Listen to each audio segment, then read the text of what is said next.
चलिए नजर डालते हैं बिहार की 25 बड़ी खबरों पर।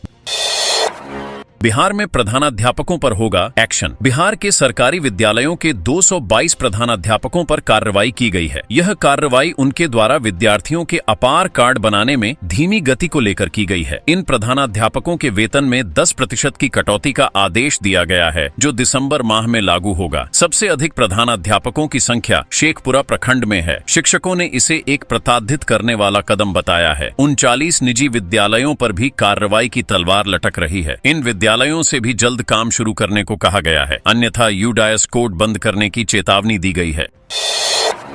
बिहार में ठंड का असर बढ़ेगा। बिहार में ठंड का असर 25 दिसंबर के बाद बढ़ेगा और तापमान 10 डिग्री से नीचे जा सकता है। फिलहाल प्रदेश में ठंडी हवाएं चल रही हैं और आगामी दिनों में तापमान गिरने की उम्मीद है। राजधानी पटना में गुरुवार को न्यूनतम तापमान 12 डिग्री सेल्सियस था। ठंड का असर बाजारों और सड़कों पर भी देखा गया है और तापमान में गिरावट के साथ गलन बढ़ेगी। विशेष रूप से रात और सुबह के समय ठंड अधिक महसूस होगी, जिससे लोगों को मुश्किलों का सामना करना पड़ सकता है। आधार कार्ड अपडेट की लास्ट डेट बढ़ी। भारतीय विशिष्ट पहचान प्राधिकरण UIDAI ने आधार कार्ड अपडेट की मुफ्त सुविधा की अंतिम तारीख 14 जून 2025 तक बढ़ा दी है। पहले यह तारीख 14 दिसंबर 2024 थी, लेकिन अब इसे 1 साल और बढ़ा दिया गया है। आधार धारक इस दौरान अपने दस्तावेजों को ऑनलाइन अपडेट कर सकते हैं। बच्चों के लिए बायोमेट्रिक रिकॉर्ड अपडेट करना जरूरी है। UIDAI ने आधार में दस्तावेज अपडेट करने के लिए पोर्टल पर विशेष सुविधा प्रदान की है, जिससे यह प्रक्रिया आसान हो गई है। पुनपुन अंतर्राष्ट्रीय खरमास मेला 16 दिसंबर से शुरू। पुनपुन में 16 दिसंबर से 1 महीने तक चलने वाला अंतर्राष्ट्रीय पौष खरमास मेला शुरू हो रहा है। प्रशासन ने मेले के लिए सुरक्षा और यातायात व्यवस्था मजबूत की है। DM और पुलिस अधीक्षक ने मेले के दौरान विधि व्यवस्था बनाए रखने के लिए विभिन्न इंतजाम किए हैं, जिसमें CCTV निगरानी, स्वास्थ्य सेवाएं, सफाई और पेयजल व्यवस्था शामिल है। मेले में श्रद्धालुओं और पर्यटकों की भारी भीड़ का अनुमान है, जिसके लिए सभी आवश्यक सुविधाएं सुनिश्चित की जा रही हैं। पटना पूर्णिया ग्रीनफील्ड एक्सप्रेसवे पर बड़ा कदम। पटना पूर्णिया ग्रीनफील्ड एक्सप्रेसवे अब बिहार के 7 जिलों से होकर गुजरेगा। यह एक्सप्रेसवे पटना से पूर्णिया तक होगा और इसके निर्माण से यात्रा में आसानी होगी। यह एक्सप्रेसवे पटना को सारण, वैशाली, समस्तीपुर, दरभंगा, मधेपुरा, सहरसा और पूर्णिया से जोड़ेगा। एक्सप्रेसवे का निर्माण जल्द शुरू होने की उम्मीद है। इस परियोजना के पूरा होने से राज्य में क्षेत्रीय कनेक्टिविटी में सुधार होगा और यात्रियों को समय की बचत होगी। लालू यादव और कांग्रेस पर अशोक चौधरी का बयान। गृह मंत्री अशोक चौधरी ने कहा कि राजद सुप्रीमो लालू यादव कभी भी कांग्रेस के प्रति ईमानदार नहीं रहे। उन्होंने आरोप लगाया कि जब भी कांग्रेस कमजोर हुई, लालू ने उसे और दबाने का काम किया। चौधरी ने यह भी कहा कि राजद का MY समीकरण अब टूट चुका है और अगले विधानसभा चुनाव में NDA गठबंधन 225 सीटों पर जीत हासिल करेगा। उन्होंने 1 नेशन 1 इलेक्शन की भी सराहना की और कहा कि यह देशहित में है। उनका कहना था कि बार बार चुनाव होने से संसाधनों का दुरुपयोग होता है और विकास कार्यों में रुकावट आती है, जिससे जनता को नुकसान होता है। बैंक कर्मचारियों की सप्ताह में 5 दिन काम की मांग। बैंक कर्मचारियों की लंबे समय से सप्ताह में 5 दिन काम करने की मांग को लेकर अब सहमति बन चुकी है। सरकार की मंजूरी मिलने के बाद 2025 में बैंक कर्मचारियों को शनिवार और रविवार की छुट्टियां मिल सकती हैं। इस बदलाव के बाद बैंक के कार्य समय में 45 मिनट का इजाफा होगा और बैंक सुबह 9 बजे के 45 मिनट पर खुलेंगे और शाम को 5:30 बजे बंद होंगे। इस कदम से न केवल कर्मचारियों की वर्क लाइफ बैलेंस में सुधार होगा, बल्कि उपभोक्ताओं को भी अधिक समय मिलेगा अपने बैंक संबंधी कामों को निपटाने के लिए। बिहार में संपत्ति रजिस्ट्री की प्रक्रिया होगी ऑनलाइन। बिहार सरकार ने संपत्ति रजिस्ट्री की प्रक्रिया को सरल बनाने के लिए संपत्ति अवधारणा प्रमाण पत्र को ऑनलाइन जारी करने की योजना बनाई है। अब लोग घर बैठे इस प्रमाण पत्र के लिए आवेदन कर सकेंगे और इसे डाउनलोड कर बैंक को दे सकेंगे। यह सुविधा दिसंबर 2024 से लागू होगी और 2025 से सभी रजिस्ट्री कार्यालय पेपरलेस हो जाएंगे। यह कदम भ्रष्टाचार को कम करेगा, प्रक्रिया को पारदर्शी बनाएगा और लोगों के समय की भी बचत होगी, जिससे रजिस्ट्री से संबंधित समस्याओं में कमी आएगी। LIC की जीवन अक्षय पॉलिसी में निवेश से होगा बड़ा फायदा। LIC की जीवन अक्षय पॉलिसी में निवेश करने पर पेंशन मिलती है। उदाहरण के लिए 1 लाख रुपए का निवेश करने पर 6,000 रुपए से 7,000 रुपए तक मासिक पेंशन मिल सकती है। 20 लाख निवेश करने पर 20,000 रुपए या उससे अधिक मासिक पेंशन मिलेगी। ये योजना खास तौर पर रिटायरमेंट के बाद नियमित आय की तलाश करने वाले लोगों के लिए है। पेंशन का यह लाभ जीवन भर मिलेगा और इसमें कोई मेडिकल जाँच की आवश्यकता नहीं होती, जिससे यह योजना बुजुर्गों और सेवानिवृत्त व्यक्तियों के लिए बहुत फायदेमंद हो सकती है।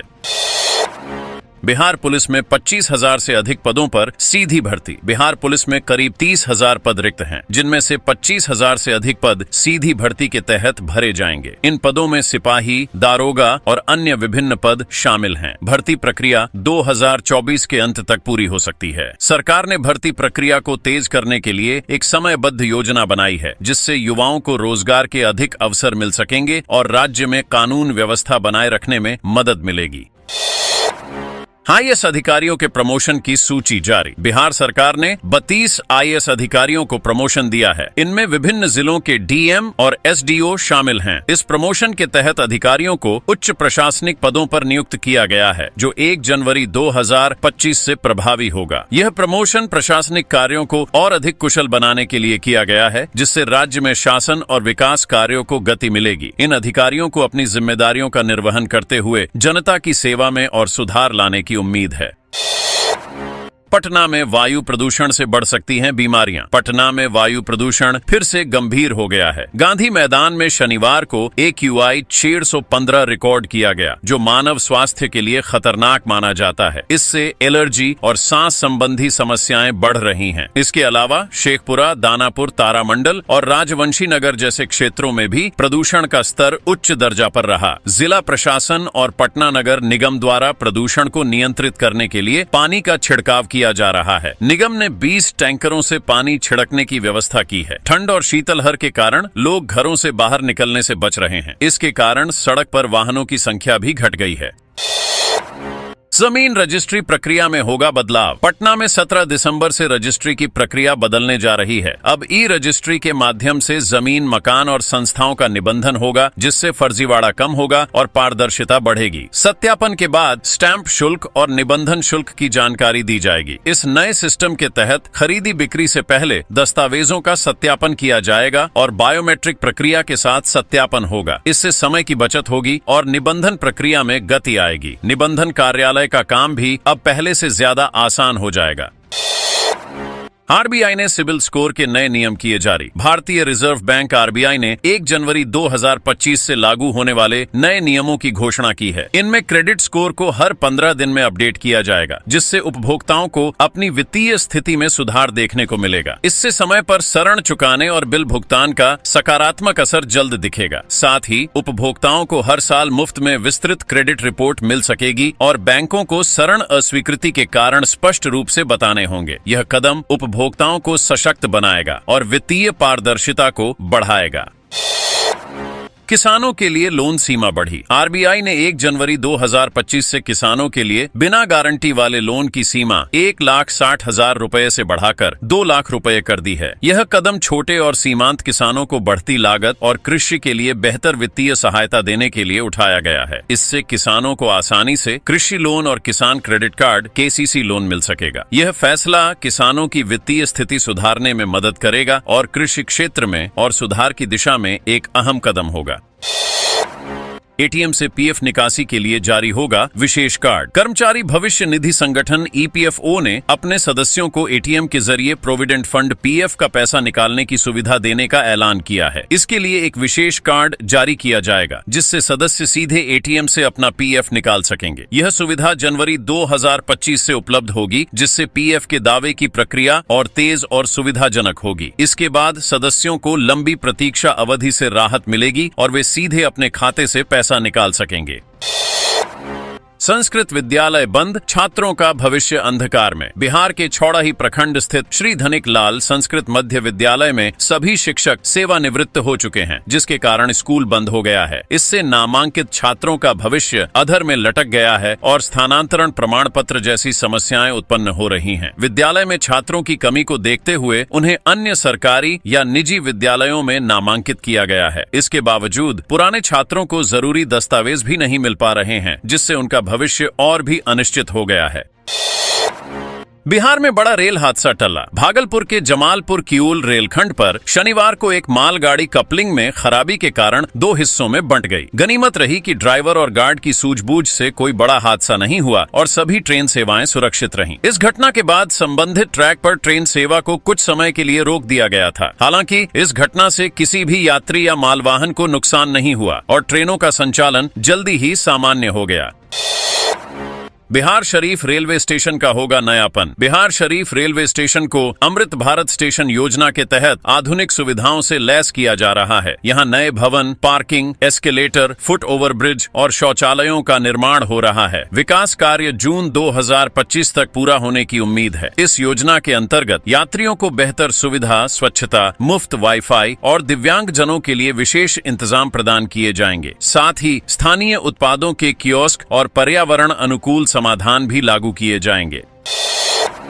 बिहार के किसानों को मिली राहत, डीएपी की कमी हुई दूर। बिहार में अब डीएपी डाई अमोनियम फोस्फेट की कमी खत्म हो गई है। केंद्र सरकार ने 73,000 मीट्रिक टन डीएपी भेजी है, जिससे किसानों को रबी फसल की बुआई में अब कोई समस्या नहीं आएगी। राज्य में डीएपी की उपलब्धता 90% से अधिक हो गई है, जिससे किसान निश्चिंत होकर अपने खेतों में फसल की बुआई कर सकेंगे। पहले डीएपी की कमी के कारण कई किसान परेशान थे, लेकिन अब उनकी चिंता दूर हो गई है और वे अपनी कृषि कार्यों में जुट सकते हैं।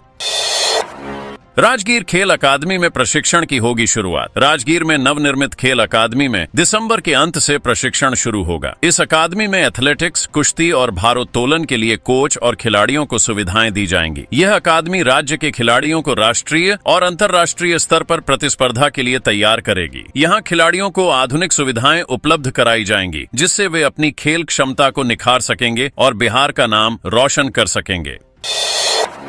प्रशांत किशोर का तेजस्वी यादव पर पलटवार। प्रशांत किशोर ने शनिवार को तेजस्वी यादव पर पलटवार करते हुए कहा कि आरजेडी उन्हें बीजेपी की बी टीम कहती है, जबकि बीजेपी के लोग उन्हें आरजेडी की बी टीम मानते हैं। उन्होंने तंज कसते हुए कहा कि बीजेपी का बिहार में कोई वजूद नहीं है और इसका चुनावी प्रदर्शन भी कमजोर है, जिस कारण नीतीश कुमार को मुख्यमंत्री बनाए रखा गया है। उन्होंने बिहार की बदहाली के लिए बीजेपी और कांग्रेस को भी जिम्मेदार ठहराया। साथ ही उन्होंने कहा कि बीजेपी बिहार में अपनी नीतियों और नेताओं के साथ पूरी तरह विफल हो चुकी है और इसका असर राज्य की जनता पर पड़ रहा है।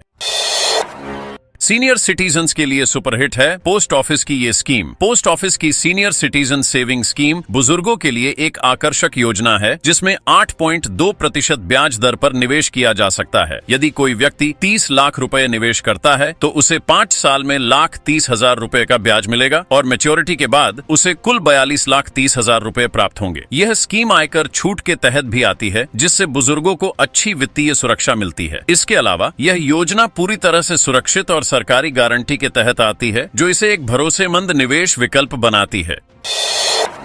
बचत खाता धारकों के लिए 10 जरूरी नियम। बचत खाता धारकों को अपनी बैंकिंग गतिविधियों से जुड़े कुछ जरूरी नियमों का पालन करना चाहिए, ताकि आयकर विभाग से नोटिस से बच सकें। उदाहरण के तौर पर 10 लाख रुपए से अधिक नकद जमा या निकासी पर जांच हो सकती है और 50 लाख रुपए या उससे अधिक के लेन देन की जानकारी आयकर विभाग को दी जाती है। इसके अलावा आयकर रिटर्न सही समय पर दाखिल करना भी जरूरी है, ताकि किसी प्रकार की कानूनी कार्रवाई से बचा जा सके। इन नियमों का पालन करके आप अपने वित्तीय लेन देन को सुरक्षित और पारदर्शी बना सकते हैं।